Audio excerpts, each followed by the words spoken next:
Qué experiencia tan agradable nuestra escuela dominical. Un programa que para nosotros los cristianos se convierte en la celebración central de nuestra vida cristiana. A mis años estoy recordando mis experiencias con la escuela dominical hace más de 50 años. Yo creo que un poquito más si tengo en cuenta que las primeras dominicales fui a la iglesia con un familiar cristiano cuando yo no lo era un niño de 7 años y aún recuerdo a mi maestra de escuela dominical. Es una experiencia incomparable y yo no podría entender cómo un creyente en nuestro ambiente latinoamericano con esa tradición tan fuerte para nosotros. Yo sé que en otros países o en otras latitudes es lo mismo, pero solo pensando en nuestra experiencia latinoamericana, yo no puedo entender cómo alguien no hace de su programa dominical un programa fundamental para su vida, añorado, deseado, un programa especial en el que se disfruta la experiencia de Dios en una forma muy particular, muy exclusiva de nosotros los creyentes. Esas cosas deben ser definitivas para nosotros. Y por eso hoy, antes de esta predicación de la palabra de Dios, en este programa dominical yo quiero hacerles mención de ese sentido válido de nuestra ceremonia, de nuestra experiencia cúltica. Vivimos muchas presiones del mundo y nosotros tenemos que encontrar espacios de refugio. Y un culto nuestro, especialmente en nuestra dominical, es una actividad que nosotros no podemos desaprovechar. Y lo ideal es que la vivamos cuando todos estamos en comunidad, cuando somos congregación, a esta hora señalada, y que podamos postergar, si al alcance está, muchas cosas para privilegiar nuestro tiempo de práctica espiritual, nuestro tiempo de festividad, nuestro tiempo cúltico. Así que gracias a Dios porque estamos aquí. Gracias a Dios por nuestra participación y cuánto quisiera yo que pudiéramos hacer posible que cada domingo más gente se vinculara a la escuela dominical. Más gente entrara a la programación y si por ahora nosotros tenemos una programación nacional dominical, me gustaría que no hubiera otra celebración dominical a la hora que estamos haciendo esta. Ya cuando estemos en la presencialidad es otra cosa, pero a esta hora ningún pastor debe estar haciendo dominicales en su iglesia, la puede hacer a otra hora, pero la reunión de las 10 de la mañana debe ser privilegiada. Y si usted nota que al hacer una reunión particular usted saca a su congregación del contacto comunitario de la congregación nacional, no lo haga. Este es un tiempo para hacer congregación nacional. Después usted tendrá tiempo para reunirse con su congregación, pero hagamos de esto una fiesta única, especial, que nos mantenga en este ambiente de unidad y que nos haga a nosotros despertar en la motivación de encontrarnos a esta hora para vivir el ambiente de la bendición de Dios en esa congregación que es la congregación de la Iglesia Apostólica de Jesucristo. Por favor, entiéndame el espíritu de esto.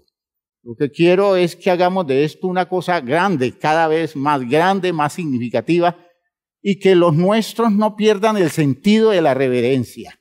¿Y cuál es el sentido de la reverencia? Es que es a esta hora la reunión, a no ser por razones de fuerza mayor, a una razón estrictamente de fuerza mayor que usted no puede estar. Pero si otras cosas las puede postergar, por favor, no se salga del programa que se hace a la hora. Usted puede entrar después y ver reuniones, muchas reuniones, pero esta no, hágalo en directo. Acostúmbrese a eso y promueva eso entre los hermanos, entre ustedes, miembros de la iglesia, promuevan el encontrarse en el ambiente comunitario el domingo a las 10 de la mañana, que es nuestra celebración de escuela dominical. Así que me da gusto que estemos aquí celebrando algo tan grande como nuestro culto fundamental.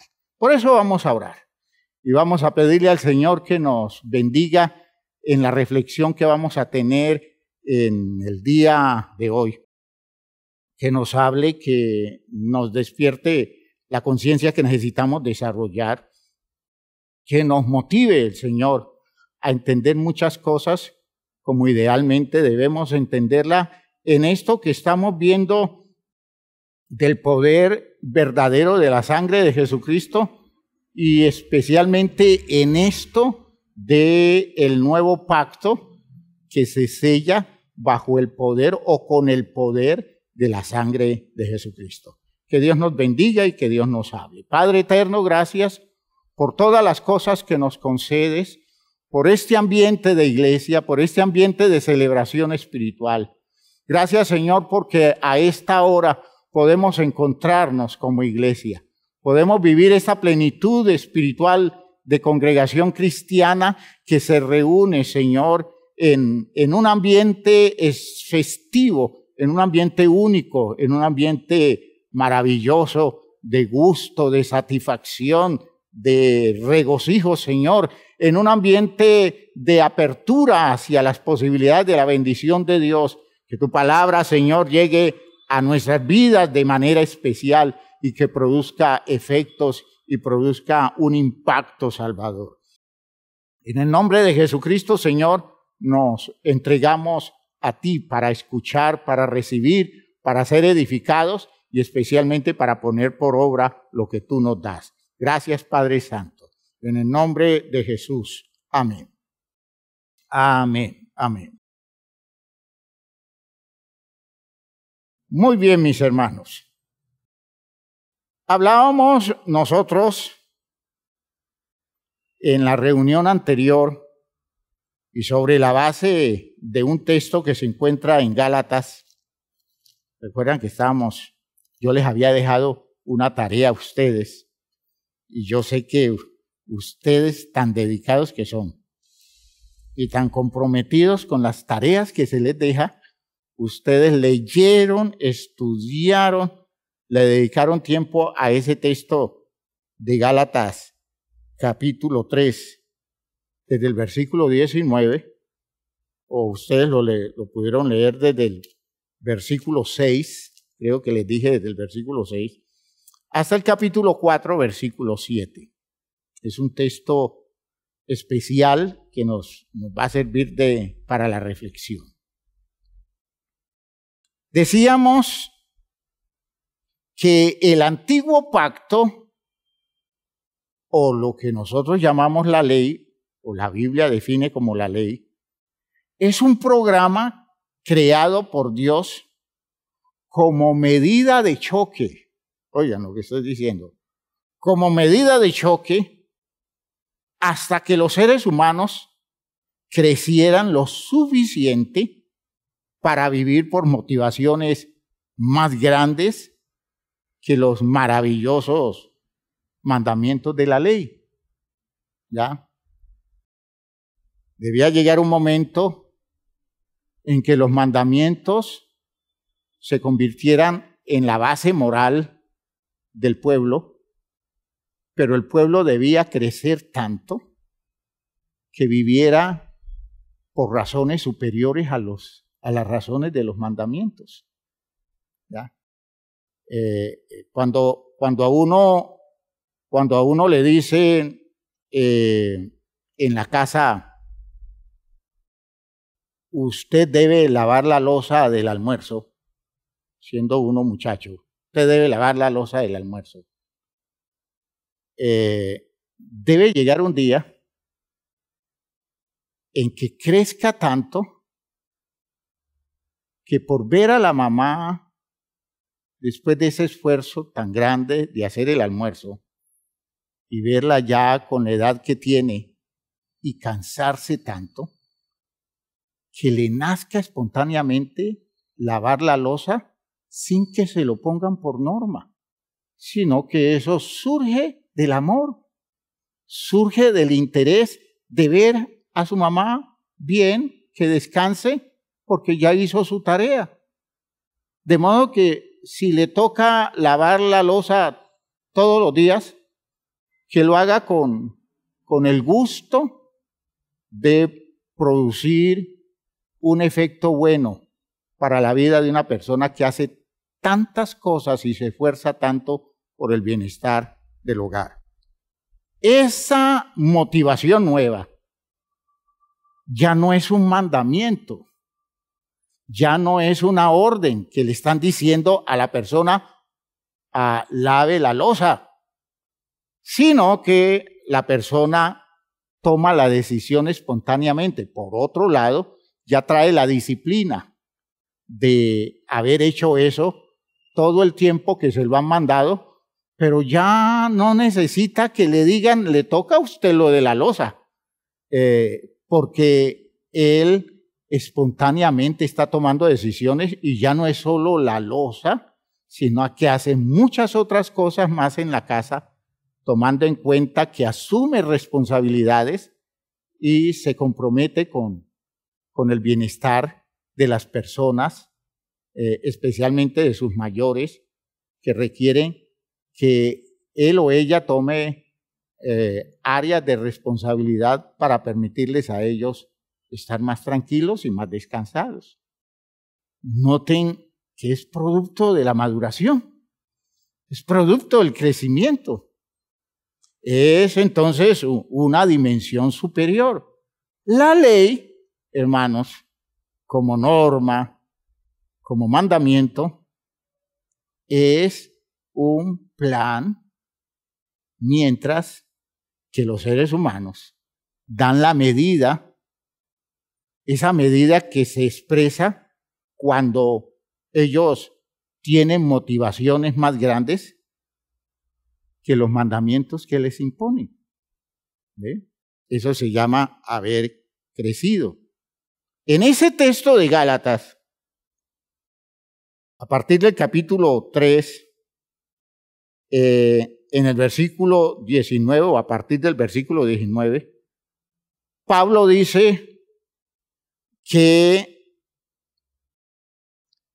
la ley fue añadida a causa de las transgresiones hasta que viniese la simiente o la persona descendiente de Abraham, a quien fue hecha la promesa.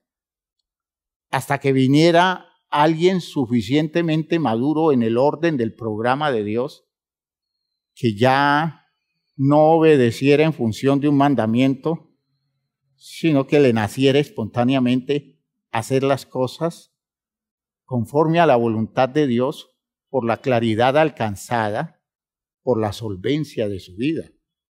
Fíjense ustedes que la motivación fueron las transgresiones. El hecho de que les mando algo y todo el mundo le saca el cuerpo al mandamiento. Eso es el infantilismo de las personas, ¿ya? Buscar la manera de no cumplir con lo que le mandan y quedar bien, ¿ya?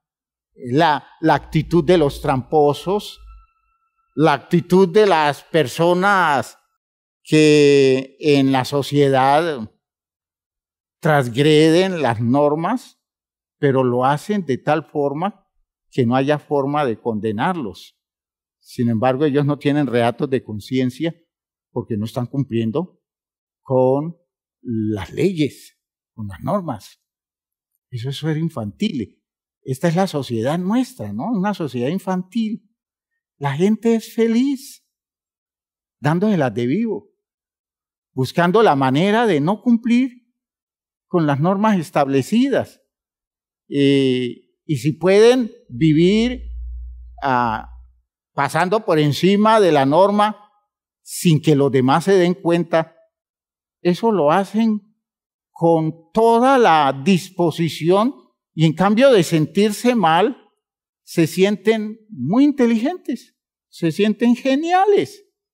Mire que yo ya sé cómo hacerle trampa a esa norma.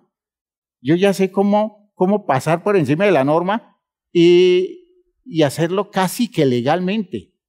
¿Ya? Entonces, esa idea de ser vivos, de ser tramposos, es una idea infantil, es una condición infantil, es una sociedad infantil, ¿ya? Y fíjense ustedes que precisamente es para esas personas que aparece la ley, que se establece el primer pacto, para que de pronto en ese espíritu transgresor, en ese espíritu de pasar por encima de las reglas establecidas o las normas ordenadas, esas personas no terminen por hacerse daño a ellas mismas o no terminen por destruir el ambiente de la sociedad como consecuencia de su arbitrariedad, de su locura, de su interés malicioso. La ley, dice Pablo, fue añadida a causa de las transgresiones. Nosotros en Colombia vivimos todo el tiempo creando leyes porque el espíritu transgresor se da por todas partes y entonces para tapar hueco acá, hacemos leyes nuevas y al final todas las leyes nuevas terminan siendo transgredidas y terminamos con un, digámoslo así, con un libro de leyes enorme y con una sociedad inmoral, transgresora, que se hace mucho daño. Las condiciones del subdesarrollo nuestro lo causa todo eso, ¿ya? A la gente no le importa el impacto social de las locuras que hace.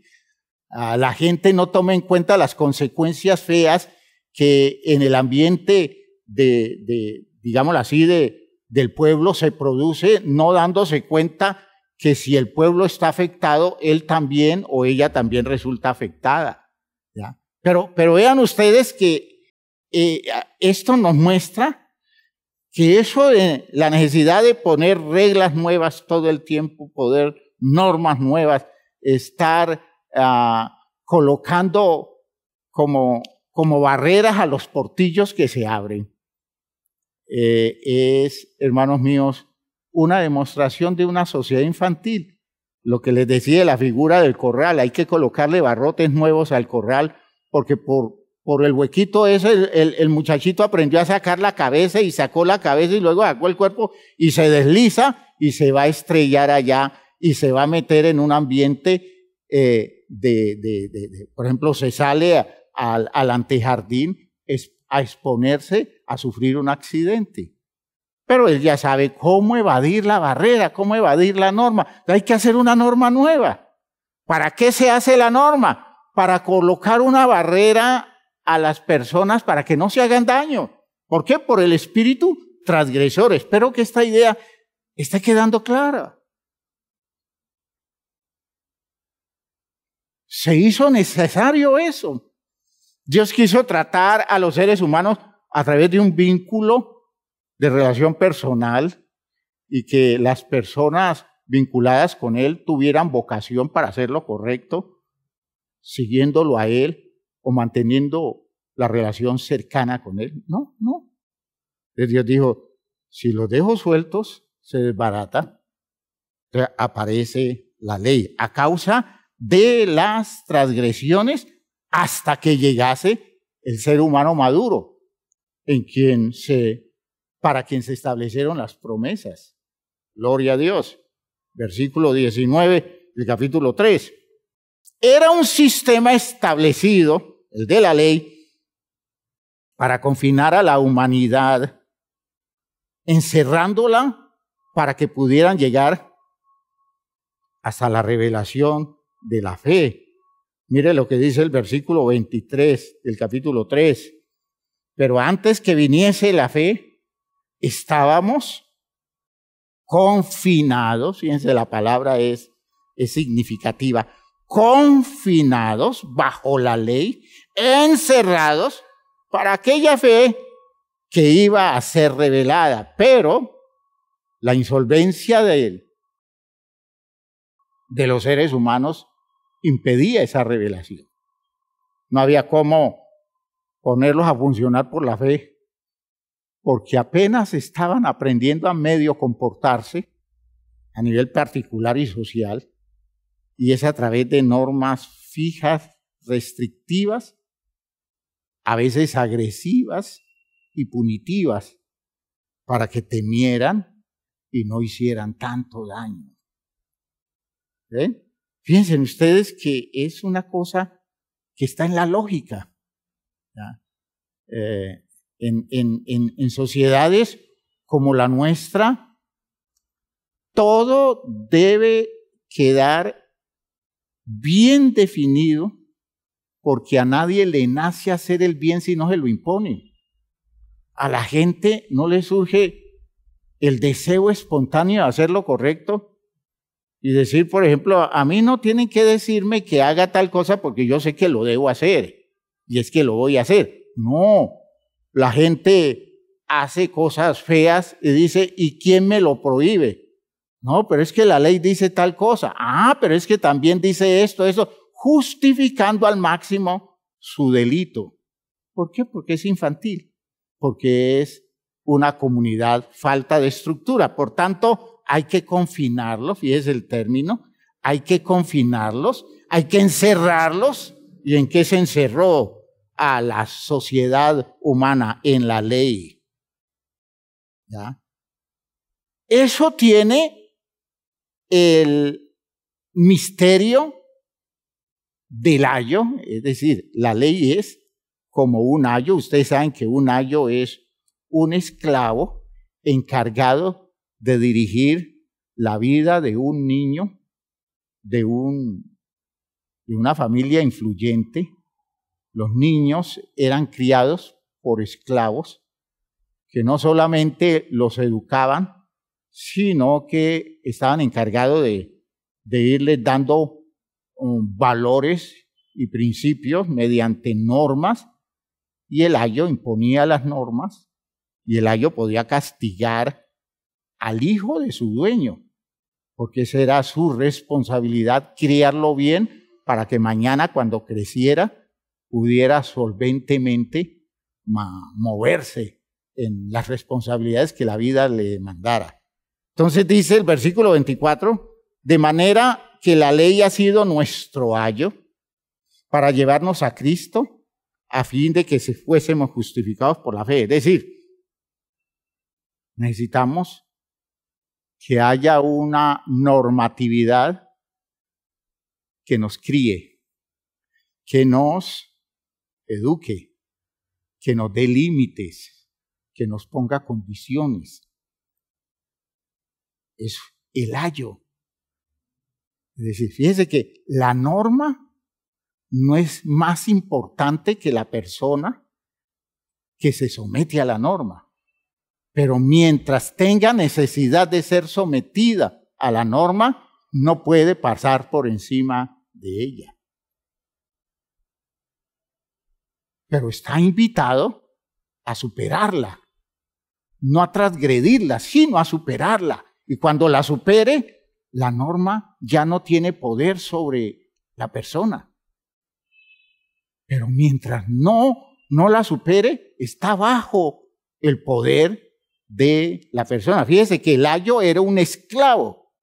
El niño era señor del ayo, pero mientras el ayo lo estaba educando, mientras el ayo le estaba dando pautas de normatividad para que aprendiera a conducirse socialmente, el ayo tenía autoridad sobre el niño, tanta autoridad que podía corregirlo, podía castigarlo, siendo un esclavo. La ley es así. Mientras nosotros estemos actuando por debajo de ella, estamos sometidos. Y la ley es autoridad sobre nosotros. Debiera llegar el día en que nosotros fuéramos vivir por encima de ella. Y entonces ya la ley no nos toca. Ya la ley no se mete con nosotros porque no tendría en qué demandarnos la ley. Entonces ya nosotros tendríamos que decir, ahora me estoy moviendo en un territorio donde la ley no puede normatizarme, la ley no puede decirme compórtese así, porque todo lo que tenía que ver con la ley lo he cumplido. Ahora estoy moviéndome en una esfera superior a ella. ¿Ya? Fíjense ustedes que eso es interesantísimo. ¿Ya? Nosotros, cuando decimos que el decálogo todavía nos somete, es una cosa normal, pero está diciendo que nosotros todavía estamos moviéndonos en un territorio donde nos tienen que decir no haga esto, no haga esto, no haga esto. ¿Por qué? Porque todavía lo estamos haciendo. Aún estamos metidos en acciones en las que no tenemos solvencia. Debería llegar un día en que la ley nos va a decir, no haga esto, y dice, no me lo tiene que decir, que yo estoy viviendo, haciendo cosas mucho más elaboradas que eso que usted me está diciendo que no haga. Porque hace mucho tiempo que yo entendí que eso no lo debo hacer. Ahora estoy tratando de hacer cosas que me pongan a vivir por encima de ese no haga esto o no haga esto otro. Fíjense ustedes que eso es madurar. Eso es crecer, ¿ya? En el ministerio de los tutores y curadores que cuidan a un niño hasta que adquiera la madurez para heredar al padre, se mueve la ley. Mire lo que dice el capítulo 4 en el versículo 1. Pero también digo, entre tanto que el heredero es niño, en nada difiere del esclavo, aunque es señor de todo. Mire que estoy confirmando lo que les estaba diciendo. Sino que está bajo tutores y curadores hasta el tiempo señalado por el Padre. Es decir, hasta el día en que por convención, por lo establecido, se defina que ese muchacho, esa muchacha ha adquirido una mayoría de edad. Cuando suceda eso, el tutor se hace a un lado y la persona comienza a moverse asumiendo la absoluta responsabilidad de todo.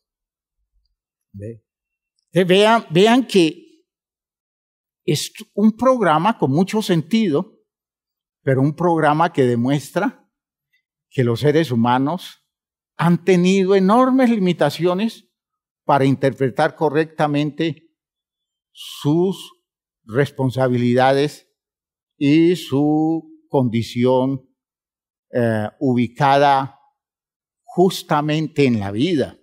¿Ya?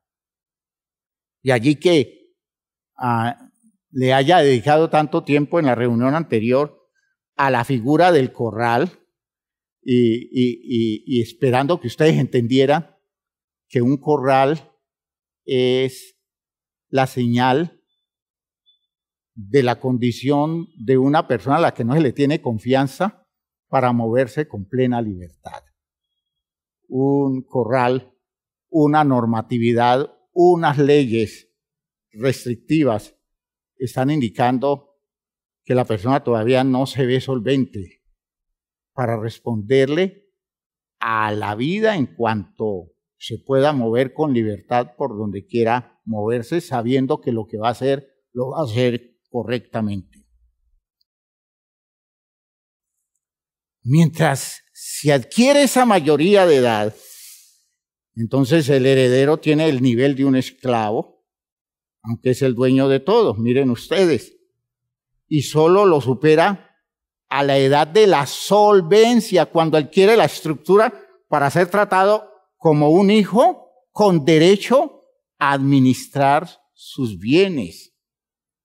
Cuando aparece un hombre de las dimensiones de Jesús, y aquí viene el gran programa de Dios, la humanidad da un salto de posibilidades para vivir en las condiciones del Hijo que hereda todos los bienes del Padre. Fíjense que estamos siguiendo en la figura de este texto de Gálatas, ¿ya?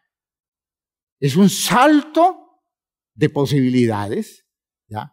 Damos un salto dimensional, dejamos de ser personas sometidas al régimen del tutor, del ayo, para convertirnos en personas con capacidad para manejar, administrar y hacer uso adecuado de todos los bienes heredados del Padre. ¿Cuándo sucedió eso en la humanidad? Cuando aparece la persona de Jesús. Ese texto de Gálatas 4, en el versículo 3 en adelante dice: así también nosotros, cuando éramos niños, estábamos en esclavitud bajo los rudimentos del mundo, sometidos al régimen de normas estrechas, limitaciones, y parte de esa expresión rudimentaria es la ley. Cuando usted le dicen, honre a su papá para que le vaya bien, usted se preguntaría, pero ¿por qué me tiene que decir eso si lo que me nace a mí es honrar a mi papá, honrar a mi mamá? Quiere decir que es posible que usted no vea eso como responsabilidad suya. Entonces la ley se lo tiene que imponer. Eso es vivir bajo rudimentos. Cuando usted le dice no mate a su prójimo, ¿cómo me dice a mí eso? Yo, ¿cómo voy a pensar en matar a mi prójimo? Pues sucede que sí, hay condiciones donde las personas terminan siendo homicidas y se vuelven personas a las que la ley tiene que censurarlo y decirle: es que yo te había advertido que a tu prójimo no lo debes matar. Fíjense ustedes que ese hecho es tremendo. Viviendo bajo rudimentos donde los elementos pasionales nuestros se pueden expresar, hay que colocar normas muy definidas, normas muy estrictas, para que nosotros no dejemos salir la fiera que de pronto llevamos dentro y no nos permitamos libertades, asaltando el derecho de los otros, ¿ya? Y sintiéndonos con la libertad de ir hacia el territorio de los otros para hacerles daño. Entonces, fíjense que es esa la condición nuestra, dice Pablo. Así también nosotros, cuando éramos niños, estábamos en esclavitud bajo los rudimentos del mundo. Pero cuando vino el cumplimiento del tiempo, Dios envió a su Hijo nacido de mujer y nacido bajo la ley. Apareció un ser humano en la tierra con todas las características de lo que somos nosotros, por tanto es uno igual a nosotros, uno de nuestra especie, sometido al régimen de la ley, es decir, que tuvo que vivir su etapa infantil para regirse por las normas establecidas dentro de los criterios sociales y dentro de los parámetros religiosos de su sociedad. Entonces, nacido de mujer y nacido bajo la ley, y dice para que redimiese a los que estaban bajo la ley, es decir, los rescatara de esa vida de servidumbre sometida a un régimen básico para abrirlos a la dimensión de un desarrollo de vida donde ellos pudieran explorar otras maneras de interpretar su experiencia vital viviendo por encima de las mismas normas establecidas porque pudieron entender cosas más grandes. ¿Ve? Nacido, dice, para que redimiese a los que estaban bajo la ley, a fin de que recibiésemos la adopción de hijos. Nos convirtiéramos ya no en criaturas de Dios, sino en verdaderos hijos de Dios. Y por cuanto sois hijos, Dios envió a vuestros corazones el Espíritu de su Hijo, el cual clama, Abba, Padre. Así que ya no eres esclavo, sino hijo. Y si hijo, también heredero de Dios por medio de Cristo. Observen entonces allí que se supera en Cristo la necesidad del ayo y se vive disfrutando la plenitud de derechos. Ese es el testimonio que da el Espíritu del Hijo, que nos hace partícipes de la intimidad con Dios y nos lleva a expresar el Abba Padre. Oh, sí, papá, papá, le decimos a Dios, porque tenemos una vida de relación muy cercana con ese Dios, por tanto, participamos de sus razones y podemos vivir por encima de todas las normas rudimentarias con las que se crió el niño, porque ya vamos dando medida del hombre adulto que puede vivir más allá, muy cercano a las razones que tiene el Padre para su propia vida, las razones que nos hace partícipes a través del Espíritu, el Espíritu que heredamos nosotros de Cristo Jesús. Aleluya, aleluya. Entonces vean ustedes que se está hablando de esa experiencia de los verdaderos hijos de Dios que están sumergidos en Cristo, ¿ya? Esa experiencia maravillosa de aquellos que van superando las relaciones humanas basadas en distinciones religiosas, socioeconómicas, en distinciones de género y de cualquier tipo de diferenciación en el mundo, porque ya nos movemos en otra esfera. Esas cosas que nos distanciaban, esas cosas que hacían que viéramos a unos superiores a los otros, esas cosas que nos convertían a nosotros en personas que resultaban sometidas a los caprichos y a los manejos de manipulación de los demás, esas cosas se porque hay madurez. Y por eso dice el texto del el capítulo 3, en el versículo 26 en adelante, dice pues, todos sois hijos de Dios. A ese nivel de estar en Cristo, todos sois hijos de Dios por la fe en Cristo Jesús.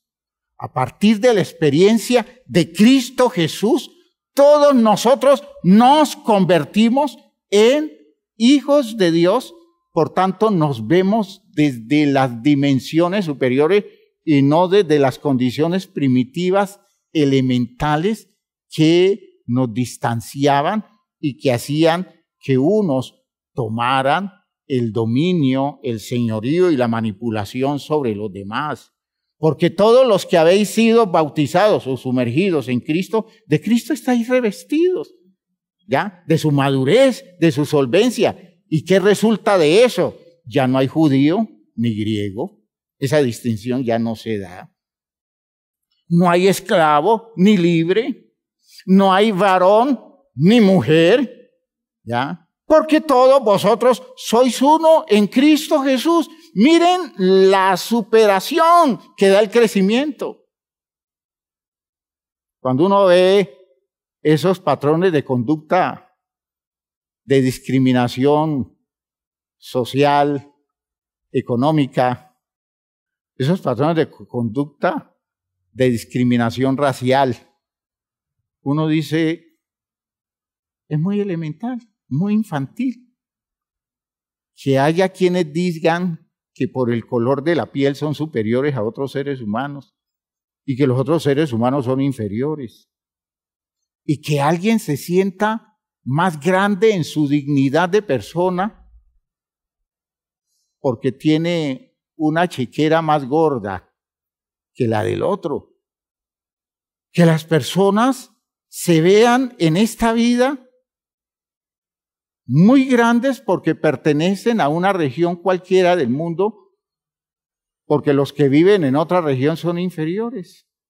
Hermanos míos, todo eso indica infantilismo. Esas discriminaciones, esas separaciones, eso que hace que los ricos no quieran acercarse a los pobres, eso que hace que los pobres vivan resentidos socialmente frente a los ricos, con odio y con saña.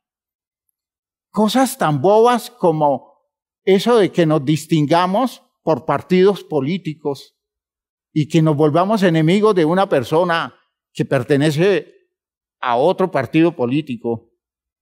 Eso de que consideremos que un equipo de fútbol nos vuelve personas más grandes, más importantes que los hinchas de otro equipo de fútbol, hermanos míos, es muy infantil.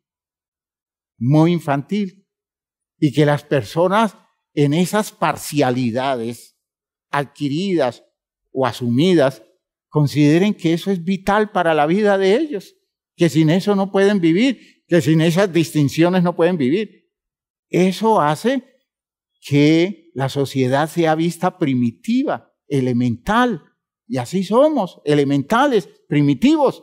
Por tanto, tienen que colocarnos cercos por todas partes, normas, reglas, mandamientos, y tenemos que vivir bajo leyes, bajo la ley.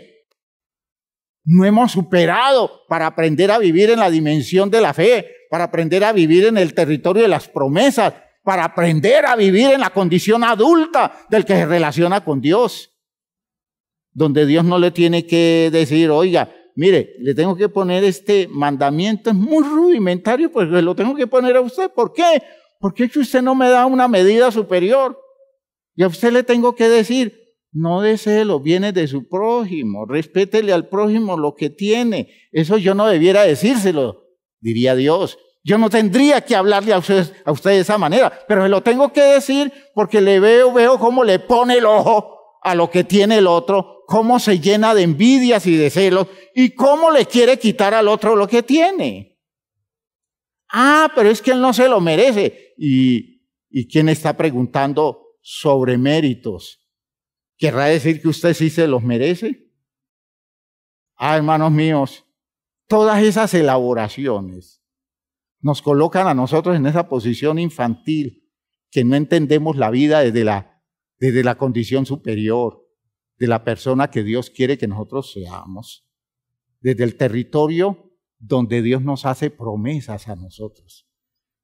Que yo ya no me relacione por el cumplimiento de una ley y esperar que Dios me dé una bendición porque le cumplo la ley, sino que yo ya me mueva en una esfera donde estoy esperando las grandes promesas de Dios, de modo que no me entretengo en las cosas elementales de este mundo y vivo por encima de las simples normas porque me estoy moviendo por las razones poderosas que me da Dios en función de su plan prometido para mi vida. Espero que me esté explicando bien. Esta es la condición de la persona que desde su crecimiento interior adquiere la capacidad para vivir por encima de las normas del ayo o del tutor, porque su interpretación de la vida la supera. Son las virtudes del fruto del Espíritu. Y cuando nos movemos en ese territorio del fruto del Espíritu, es decir, viviendo por encima de normas simples y desarrollando habilidades, facultades y virtudes en nuestra naturaleza humana por el poder del Espíritu, dice el texto que cuando nos movemos a ese nivel, nosotros no tenemos necesidad de ley, porque contra esas cosas no hay ley. Aquí en la tierra no hay ley. Las normas que rigen nuestra vida trascienden todo lo rudimentario que vivimos aquí en la tierra. Mire lo que dice Gálatas en el capítulo 5. Gálatas en el capítulo 5 dice en el versículo 22, mas el fruto del Espíritu es amor, gozo, paz, paciencia, benignidad, bondad, fe, mansedumbre, templanza. Piensen ustedes, virtudes de una estructura superior, de un ser humano maduro y solvente, y eso se define como fruto del Espíritu porque en la personalidad de Cristo Jesús eso es lo que se da. Y como heredamos el Espíritu de Cristo, quiere decir que esa forma de ser semejante a la de Jesús nos está poniendo a vivir con las virtudes que caracterizaron a Jesús. Amor, gozo, paz, paciencia, benignidad, bondad, fe, mansedumbre, templanza. Y por eso dice Pablo, contra tales cosas no hay ley. ¿Ya? Superamos los rudimentos, superamos el territorio. Oigan lo que estoy diciendo. El territorio del decálogo, no porque ya no lo cumplamos, sino porque lo estamos cumpliendo espontáneamente. Y porque ya tenemos una visión de la relación con Dios que supera esa reglamentación fundamental, muy primitiva, pero todavía vigente en la sociedad que no madura. ¿Ven? Vean ustedes que allí va apareciendo otro tipo de ser humano. Y eso es lo que caracteriza el nuevo pacto. Ahora espero que se esté entendiendo esta idea del nuevo pacto. Si aparece ese nuevo tipo de ser humano, ya el antiguo pacto no tiene sentido. Ya cumplió su misión. El ayo se tiene que hacer a un lado. El corral hay que desbaratarle y dejarle la cama normal y de pronto comprarle una cama más grande porque ya creció. ¿Ve? Entonces va apareciendo otra condición que requiere otro vínculo, otro tipo de relación, otro nivel de relación, y por eso se establece como un nuevo pacto. Una nueva alianza, pongámonos de acuerdo y vivamos ahora con unos criterios más avanzados en función de una normatividad superior a la que nosotros hasta aquí hemos manejado. Yo creo que esto les va aclarando muy bien la idea. Y fíjense que no es porque los mandamientos carezcan de sentido. No carecen de sentido. Y no es porque yo pueda vivir sin cumplir con los mandamientos. Claro que tengo que cumplirlos, tengo que obedecerlos. Lo que pasa es que ya me debe surgir como espontánea decisión hacerlo y no me lo tienen que imponer porque ya al nivel que me estoy moviendo, los mandamientos son las cosas básicas sobre las cuales se mueve mi vida. Si yo ya tengo amor, a mí no me tienen que decir que yo no busque la forma de matar al otro. ¿Por qué? Porque amo. Si yo amo, no estoy pensando en quitarle la vida al otro, porque estoy pensando en hacer todo lo posible por el bienestar del otro. ¿Ya? A ese nivel el mandamiento se queda corto, porque estoy viviendo por encima de él. Entonces, fíjense ustedes que frente a eso aparece como identificación de este nivel del desarrollo humano, aparece la palabra profética que perfila, hermanos míos, la persona con la que Dios va a establecer el nuevo pacto. Y eso es lo que leemos en Jeremías 31, del versículo 21 en adelante. Jeremías 31, que luego he citado a la carta a los hebreos. Y vean ustedes, en este texto de Jeremías 31, desde el versículo 31. He aquí, yo quiero que lo visualice en el contexto de lo que hasta aquí hemos explicado. he aquí que vienen días, dice Jehová, en los cuales haré nuevo pacto con la casa de Israel y con la casa de Judá. Es decir, con todo el pueblo de Israel. No solo con el reino de Judá, que era el reino que prevalecía en la época de Jeremías, sino también con el reino del norte. Es decir, con todo Israel. Y cuando se habla de todo Israel está haciendo referencia a toda la descendencia de Jacob, es decir, a la descendencia de Abraham. En otras palabras, un nuevo pacto a la altura del vínculo con Dios, con Abraham. Dice, no como el pacto que hice con sus padres, el día que, oigan ustedes, el día que tomé su mano, está hablando un adulto, y está viendo al pueblo como un niño.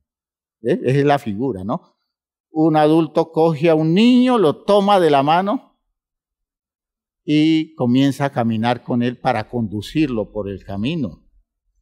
Dice, no como el pacto que hice con sus padres el día que tomé su mano para sacarlos de la tierra de Egipto, porque ellos invalidaron mi pacto, aunque fui yo un marido para ellos, dice Jehová. Es decir, yo cumplí con los requisitos, yo cumplí con la norma, yo cumplí con lo que prometí. Y dice Dios, pero este es el pacto que haré con la casa de Israel después de aquellos días, dice Jehová. Daré mi ley en su mente y la escribiré en su corazón. Y yo seré a ellos por Dios y ellos me serán por pueblo. Y no enseñará ninguno a su prójimo, ni ninguno a su hermano diciendo, conoce a Jehová. ¿Ve? Porque todos me conocerán desde el más pequeño de ellos hasta el más grande, dice Jehová, porque perdonaré la maldad de ellos y no me acordaré más de sus pecados. Interesante ese presupuesto resumido del nuevo pacto, que es como una figura simbólica de la idea de la nueva dimensión humana. Ya no lo toma de la mano para guiarlo como un niño. Ahora, a partir de la solvencia del Hijo, y entienden entonces a la luz de lo que ya hemos explicado, a partir del poder de la sangre de Jesucristo, solvencia de alguien que creció, maduró, obedeció a Dios y nadie lo sacó de ese territorio de obediencia, poder de la sangre de Jesucristo, eso nunca lo olvide. Por medio de él, los presiona hacia la madurez, porque los hace partícipes de su espíritu, ¿ya? Para que vivan desde la solvencia que le da su manera de entender la vida. Daré mi ley en su mente y las escribiré en su corazón.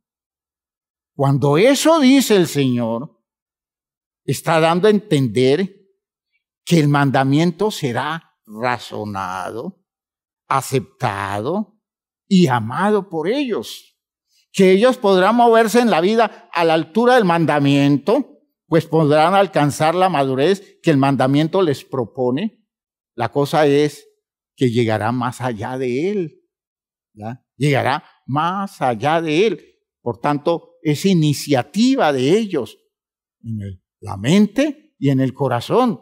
No es la imposición que un texto escrito o un mandamiento dicho los somete a su régimen. No, es la espontaneidad de ellos, de cosas que les nace del corazón, de cosas a nivel de las cuales ellos razonan y toman decisiones en relación con sus vidas. Gloria a Dios. Es otra manera de vivir esto. Es otra dimensión de la experiencia espiritual. Será una instrucción no de un maestro al intelecto del alumno, sino de vida a vida. Por eso se dice, se recibe a través del Espíritu una transmisión de orden espiritual, ¿verdad? Es la única forma para recibir el perdón eficaz de los pecados. ¿Cuál? Viviendo por encima de ellos. Es que entiendan que la gente habla siempre, estoy dándole vueltas a esa idea del perdón todo el tiempo, porque cuando se habla del perdón de Dios, la gente dice, sí, es que yo he hecho esto, y necesito que Dios me perdone. Si usted me convence que Dios me perdona, yo me quedo tranquilo. Ah, bueno, sí, ya Dios lo perdonó. Y a los 8 días está en las mismas condiciones. Entonces es como si no lo hubiera perdonado. Es un perdón que no es eficaz. Y no es eficaz no porque el perdón de Dios no lo sea, sino porque usted no lo hace eficaz. Y no lo hace eficaz por su insolvencia. No lo hace eficaz por su infantilismo. No lo hace eficaz porque usted todavía está sometido a ese régimen de condiciones que se imponen sobre usted, que lo someten, sus pasiones, sus gustos, sus deseos. Y usted termina viviendo muy por debajo del mismo mandamiento y por tanto necesita que el perdón se le esté repitiendo. Y entonces ese no es el perdón que Dios quiere, porque Dios no quiere acordarse nunca más de sus pecados, ¿ya? Los perdonaré y nunca más me acordaré de ellos. No porque entiendan que no acordarse no quiere decir que Dios se olvidó de los pecados y que por tanto nunca los va a condenar. Eso es el presupuesto más elemental. Es porque usted no le vuelve a dar vigencia. Usted no es Dios. Cuando usted llega a decirle a Dios, Señor, perdóname tal cosa. Pero yo ya te lo había perdonado, yo ya ni me acordaba de eso. Ay, Señor, es que lo repetí. Es que me volví a meter por allí y cometí esos errores. Ah, no. Tú me lo estás recordando todo el tiempo con tus actitudes.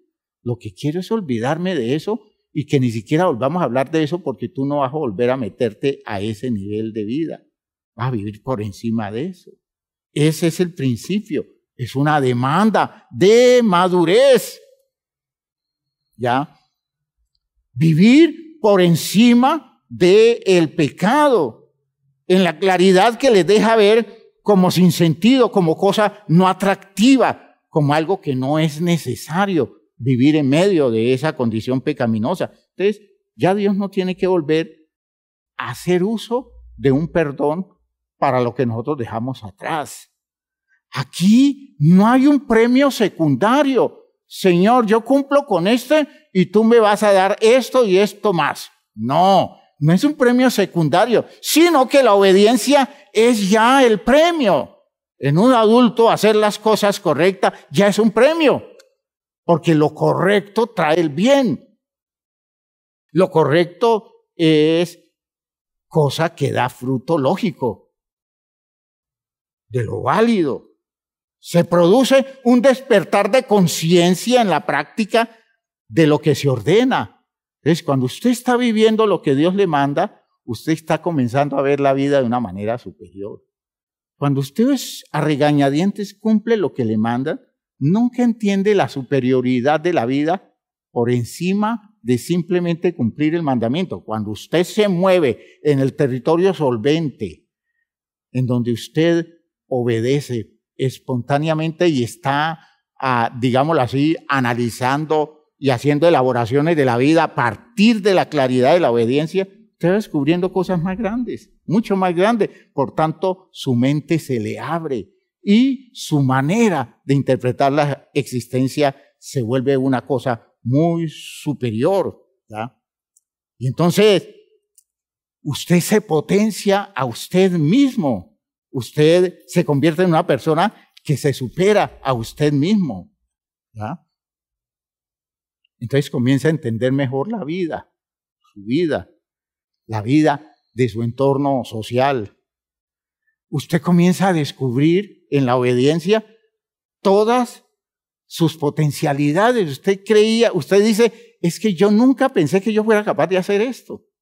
¿Por qué? Porque en la obediencia usted va descubriendo esa capacidad que tiene por dentro, que le permite vivir solventemente, porque ahora está entendiendo las cosas de una manera superior y se está viendo capaz de hacerlo porque la práctica lo ha convencido.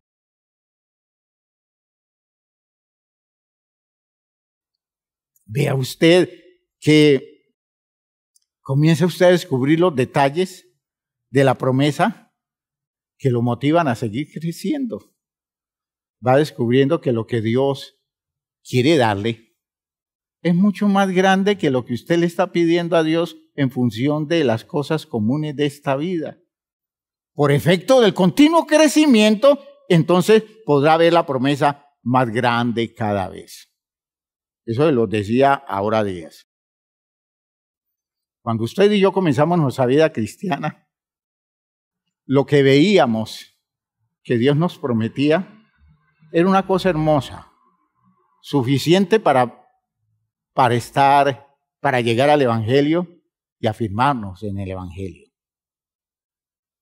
Pero al vivir en la obediencia, creciendo en todo esto, hoy lo que nosotros entendemos que Dios nos promete es muy superior a lo que vimos en aquel entonces. Hoy nosotros estamos entendiendo cosas tan grandes que nosotros en esa época ni las sospechábamos. Por tanto, nuestra capacidad para mover la vida hacia la promesa de Dios es una cosa mucho más grande y por tanto lo que estamos esperando es mucho más grande y la dimensión de nuestra confianza en el futuro es mucho mayor porque lo que viene es más grande que lo que nosotros pensábamos. Gloria a Dios, gloria a Dios. Este es el ambiente del nuevo pacto, ¿ya? Tener motivos nuevos para rendirle culto a un Dios con el que se intima cada vez más y se van conociendo detalles más maravillosos de su grandeza. Cada día Dios es más grande, más significativo para nosotros. El amor de Él se hace más manifiesto en nosotros. Por tanto, el culto nuestro a Dios es nuevo siempre. El culto a Dios va creciendo. Vamos descubriendo territorios de nuestro Dios en nuestra relación con Él que hace que nosotros le rindamos un culto de alabanza, de reconocimiento. Que nosotros tengamos una habilidad para la adoración muy superior a lo que teníamos antes. Por tanto, todo esto va creciendo, creciendo, creciendo en una forma inimaginada desde el territorio del simple cumplimiento de la ley. El que está cumpliendo la ley está dando vueltas en el mismo corral, en el mismo territorio, pero el que ha crecido en la dimensión de la madurez de Cristo es una persona que cada día la tierra es más pequeña y el cielo más cercano, más lleno de razones para esperar de Dios cosas más grandes de todas las que promete este mundo y al mismo tiempo una motivación más grande para vivir no solo a la altura de los mandamientos de la ley, sino por encima de todo eso, porque se está despertando unas virtudes nuevas, las virtudes del Espíritu en el interior nuestro. Cuando antes nos teníamos que imponer cosas a la fuerza con mucho dolor, hoy somos nosotros muy templados. La templanza es una virtud que aparece donde usted espontáneamente es capaz de decir no y es no. Usted dice, yo no debo hacer esto, no lo hago. Yo tengo que disciplinarme en esto y me pongo en una disciplina seria al respecto. ¿Por qué? Porque estoy adquiriendo virtudes, ¿ya? Paciencia, benignidad, todas esas cosas van creciendo. De modo que ya no me tienen que decir, oiga, por favor, no se vaya a poner usted en conflicto con su prójimo. Usted haga las cosas para cumplir con la responsabilidad con su hermano. Ya no se lo tienen que decir, porque usted antes está solvente en eso y está dispuesto a hacer muchas cosas por su hermano que está más allá de lo que le pide el decálogo. Esa condición es la condición del nuevo pacto. Espero que esta idea haya quedado clara. Espero que haya quedado clara, que usted y yo de aquí en adelante podamos comenzar a desarrollar en la virtud de la sangre de Cristo, es decir, la virtud del hombre que maduró por encima de todas las restricciones del mundo para vivir en obediencia a Dios y vivir plenamente convencido que no hay otra manera de vivir que tenga sentido. Y entonces, cuando muere en la cruz del Calvario, no muere un hombre que a la fuerza cumplió con los mandamientos de Dios, sino un hombre que vivió por encima de esos mandamientos y estableció un patrón de expectativa, no en función de lo que Dios decía iba a hacer si cumplíamos la ley, sino en función de las grandes promesas que Él las entendió muy clara. Entonces, ahora descubren ustedes que el nuevo pacto solo es posible en virtud de la sangre de Jesucristo, el poder de la sangre de Jesucristo, la vivencia de un hombre maduro que se va de este mundo habiendo superado las expectativas comunes de este mundo. Que Dios nos ayude a ubicarnos en eso, a no quedarnos por debajo de eso, a ser parte de los que superan el nivel infantil del mundo, que se tiene que regir por el antiguo pacto, se tiene que someter a un régimen de ley porque no tiene capacidad para vivir por encima de ella. Lo nuestro es otra cosa y que Dios nos ayude. Esto nos va a servir para hacer muchas reflexiones en muchas direcciones en función de esta idea. Estamos en el nuevo pacto si es que hemos crecido. Si no hemos crecido, no estamos en el nuevo pacto. Cuando yo veo el medio religioso dedicado a cumplir con normas que se les imponen porque no tienen otra manera de vivir, y si tienen la oportunidad ser tramposos frente a las normas y considerar que están bien delante de Dios, son muy infantiles. Por tanto, no están para vivir en el territorio del nuevo pacto, todavía los rige la ley, el antiguo pacto. Y entonces se pierden todas las bendiciones que hay en la virtud de Cristo Jesús, la virtud que nos lleva a ser hijos de Dios y a heredar todas las promesas divinas. Que Dios nos ayude, que Dios nos guíe, que Dios nos vuelva solventes. Pónganse de pie, hermanos míos, vamos a orar. Padre eterno, te damos gracias por todo esto que nos has dado. Oh Dios mío, ayúdanos a hacer reflexiones serias a la luz de esta claridad. Ayúdanos a abrir nuestra mente para interpretar estas cosas de mejor manera. Ayúdanos a generar inquietudes existenciales para buscar la forma de crecer, recibiendo el espíritu correcto, Señor, para ir desarrollando una madurez que nos ponga por encima de la ley. Ayúdanos, Señor, a entender la vida de una manera superior. Ayúdanos entonces a vivir como Cristo Jesús, a vivir en el territorio de las promesas, viviendo por la fe y superando todas las barreras de las antiguas restricciones. Señor, hay una necesidad enorme en la vida de la iglesia en este tiempo, en la vida del pueblo cristiano que está, Señor, todavía encerrado en estrechas limitaciones producto de su estructura infantil. Ayuda a nuestro pueblo a crecer hacia donde debe crecer, con las características de la solvencia de Cristo Jesús. En el nombre de Jesús, tu Hijo amado, en el nombre de Jesús, nuestro hermano mayor, aquel que vivió a la altura del poder de unos resultados que le da a su madurez, es decir, que vivió a la altura del poder de la virtud de su sangre, es decir, de la virtud del hombre obediente más allá de la misma muerte. En virtud de eso, Señor, danos la oportunidad de ser transformados y de elevar nuestro nivel existencial hacia la propuesta que tú nos estás haciendo. En el nombre de Jesús el Señor. Amén. Amén. Trabaje esta idea, reflexione mucho sobre ella, busque ayuda al respecto. ¿Ya? Busque claridades al respecto, pero no se resigne a seguir viviendo alrededor de una forma tan infantil que no da un buen pronóstico de orden eterno. Y usted se puede perder en esta vida cumpliendo con todas las normas. Dios no le pide simplemente que cumpla las normas por cumplirlas, que crezca y pueda vivir por encima de ellas.